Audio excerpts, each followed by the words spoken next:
আজকে আমি বানাবো কাঁকরেল পোস্ত। প্রথমে তেল দিয়ে নিলাম,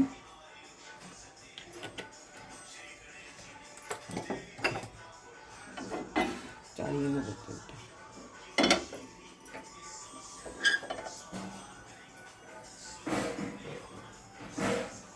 এই হচ্ছে কাঁকরেলগুলোকে আগে গোল গোল করে কেটেছি, কেটে নুন দিয়ে হলুদ দিয়ে মাখিয়ে রেখে দিয়েছি। এবার এগুলোকে ছাড়িয়ে দিই।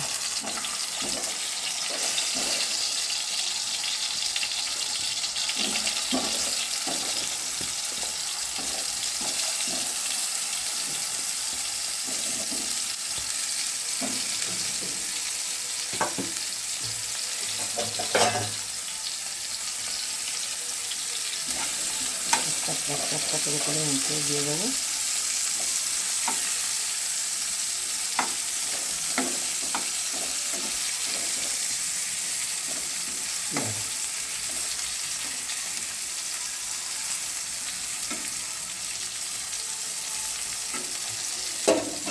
তেলটা চালিয়ে দিই সবগুলো।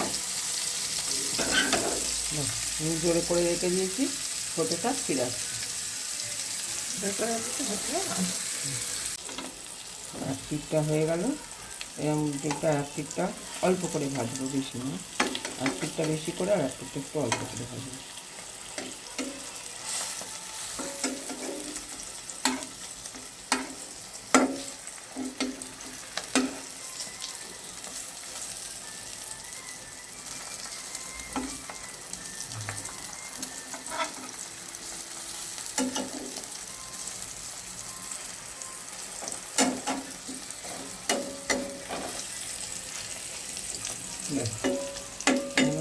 হয়ে গেলে নামিয়ে নেবো। ঠিক আছে,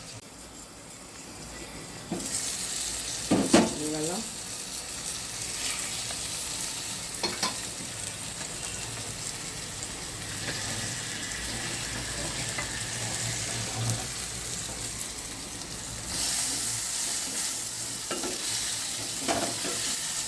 হেভি লাগে কাঁকরোল ভাজা, দারুণ লাগে খেতে। এবার আঁচটা কমিয়ে দেবো, এরই মধ্যে থাকবে।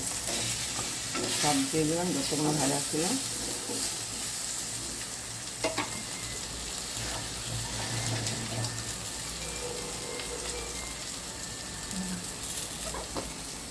এবারে দেবো পোস্তটাকে আমি শুকনো মিক্সিতে গুঁড়িয়ে রেখেছি, দেবো।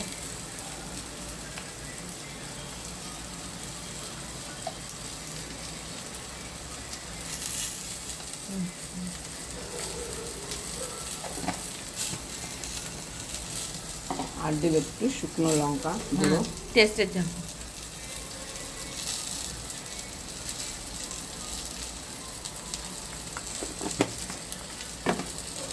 ভাজা আলাদা দিয়ে পোস্ত দিয়ে এটা নিয়ে দেবো।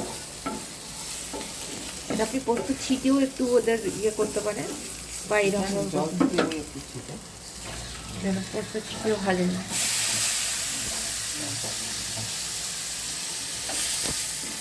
দারুণ টেস্টটা, খেয়ে দেখবেন। কাঁকরেল ভাজা তো এমনিই টেস্ট, তাতে যদি একটু পোস্ত দিয়ে, পোস্ত গুঁড়ো ভিজে দেবেন না, দিয়ে একটু জলে ছিটে দিয়ে শুকনো শুকনো করে করেন, টেস্টি দেখবেন।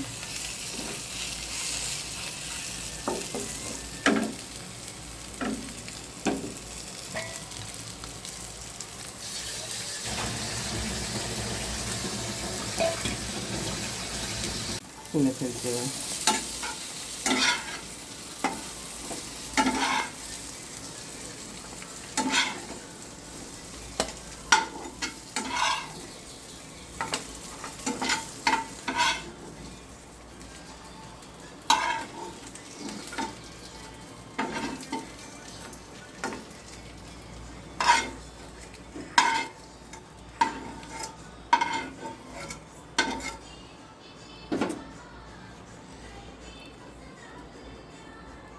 নামিয়ে দিই সব।